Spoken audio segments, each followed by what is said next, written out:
Muslim ಸಮುದಾಯದವರಿಗೆ ಮುಖ್ಯಮಂತ್ರಿ ಉಪಮುಖ್ಯಮಂತ್ರಿ ಸ್ಥಾನವನ್ನ ಕೊಡಿ ಅಂತ ಚಿತ್ರದುರ್ಗ ಕಾಂಗ್ರೆಸ್ ಮುಸ್ಲಿಂ ಮುಖಂಡರು ಆಗ್ರಹಿಸ್ತಾ ಇದ್ದಾರೆ. ಚಿತ್ರದುರ್ಗದಲ್ಲಿ ಮುಸ್ಲಿಂ ಮುಖಂಡರ ಸುದ್ದಿಗೋಷ್ಠಿ ಸಂಪುಟದಲ್ಲಿ ನಮ್ಮ ಸಮುದಾಯಕ್ಕೆ ನ್ಯಾಯಯುತ ಸ್ಥಾನವನ್ನ ನೀಡಿ ಅಂದ್ರೆ ಡಿಸಿಎಂ ಸ್ಥಾನವನ್ನ ನೀಡಿ ಅಲ್ಪಸಂಖ್ಯಾತ ಸಮುದಾಯದ 4 ಮಂತ್ರಿ ಸ್ಥಾನ ಕೊಡಿ ಅಂತ ಪ್ರತಿಭಟನೆಯನ್ನ ಮಾಡ್ತಾ ಇರುವಂತದ್ದು.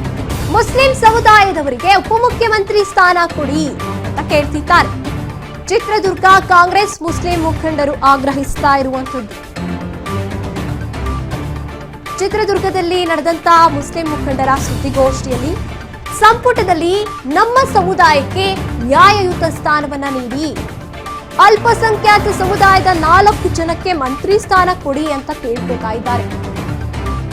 ಕಾಂಗ್ರೆಸ್ ಮುಸ್ಲಿಂ ಮುಖಂಡರಿಂದ ಸುದ್ದಿಗೋಷ್ಠಿ ನಡೆದಿರುವಂತದ್ದು ಚಿತ್ರದುರ್ಗದಲ್ಲಿ. ಈ ವೇಳೆ ಅಲ್ಪಸಂಖ್ಯಾತ ಸಮುದಾಯದ 4 ಜನಕ್ಕೆ ಮಂತ್ರಿ ಸ್ಥಾನ ಕೊಡಿ, ಜೊತೆಗೆ ಉಪಮುಖ್ಯಮಂತ್ರಿ ಸ್ಥಾನವನ್ನು ಕೊಡಿ ಅಂತ ಕೇಳ್ಕೊತಾ ಇದ್ದಾರೆ.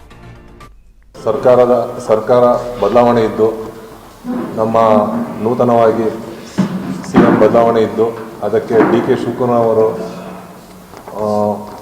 ಸಿಎಂ ಆಗಲಿದ್ದು ಅವರ ಸಂಪುಟದಲ್ಲಿ ಅಲ್ಪಸಂಖ್ಯಾತರಿಗೆ ಹೆಚ್ಚಿನ ಸ್ಥಾನ ಕೊಡಬೇಕಂತ ನಾವು ಏನು ಕೇಳ್ತಿದ್ದೀವಿ.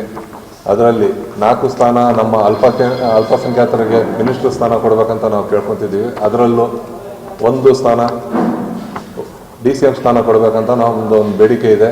ಏಕೆಂದರೆ ಕಾಂಗ್ರೆಸ್ನಲ್ಲಿ ಮುಸಲ್ಮಾನರಿನ ಪಾತ್ರ ಭಾಳ ದೊಡ್ಡದಿದೆ.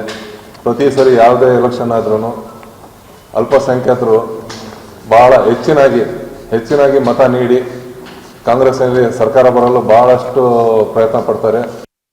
ಅಲ್ಪಸಂಖ್ಯಾತರು ಬಹಳಷ್ಟು ಮನದಿಂದ ಎಲ್ಲರೂ ಸೇರಿ ಕಾಂಗ್ರೆಸ್ ಪಕ್ಷವನ್ನು ಅಧಿಕಾರಕ್ಕೆ ತಂದಿದ್ದಾರೆ. ಈ ಸತಿ ಕಾಂಗ್ರೆಸ್ ಪಕ್ಷದಿಂದ ನಾವು ಅದನ್ನೇ ಒಂದು ಎಕ್ಸ್ಪೆಕ್ಟೇಷನ್ಸ್ ಮಾಡ್ತೀವಿ. ಒಳ್ಳೆಯ ಸ್ಥಾನಗಳನ್ನು ಕೊಡಬೇಕು. ಒಂದು ಉಪಮುಖ್ಯಮಂತ್ರಿ ಮತ್ತು 4 ಸಚಿವ ಸ್ಥಾನಗಳನ್ನು ಕೊಡಬೇಕು ಅಂತ ಈ ಎಲ್ಲ ವೇದಿಕೆಯಿಂದ ಕೇಳಬೇಕು. ಅಲ್ಪಸಂಖ್ಯಾತರು ಬಹಳಷ್ಟು ಮನದಿಂದ ಎಲ್ಲರೂ ಸೇರಿ ಕಾಂಗ್ರೆಸ್ ಪಕ್ಷವನ್ನು ಅಧಿಕಾರಕ್ಕೆ ತಂದಿದ್ದಾರೆ. ಈ ಸತಿ ಕಾಂಗ್ರೆಸ್ ಪಕ್ಷದಿಂದ ನಾವು ಅದನ್ನೇ ಒಂದು ಎಕ್ಸ್ಪೆಕ್ಟೇಷನ್ಸ್ ಮಾಡ್ತೀವಿ. ಒಳ್ಳೆಯ ಸ್ಥಾನ